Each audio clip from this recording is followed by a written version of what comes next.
National mission for sustainable agriculture అంటే ఏమిటి? Climate change యొక్క ఇంపాక్ట్స్ని రెడ్యూస్ చేసేందుకు, నెగిటివ్ ఇంపాక్ట్స్ని రెడ్యూస్ చేసేందుకు మనకి national action plan on climate change అనేదాన్ని తీసుకొని రావడం జరిగింది. ఈ national action plan on climate చేంజ్లో national mission for sustainable agriculture అనేది ఒక కాంపోనెంట్. దీంట్లో మొత్తం 8 ఉన్నాయి.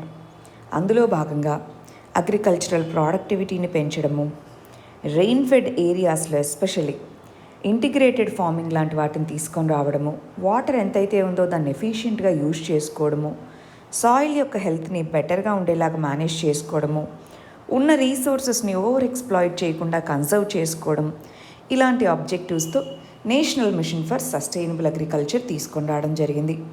ఓవరాల్గా దీని యొక్క ఆబ్జెక్టివ్స్ని ఇలా కేటగరైజ్ చేశారు.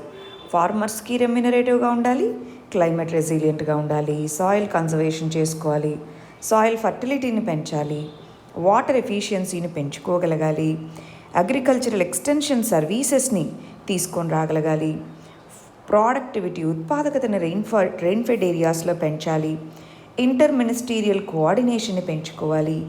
దానికోసం దీన్ని national action plan on climate change కింద ఒక కాంపోనెంట్గా తీసుకొని రావడం జరిగింది. National mission for sustainable agriculture development ఎన్విరాన్మెంట్కి నష్టం కలిగించకుండా ఉండేలాగా తీసుకొని రావడం.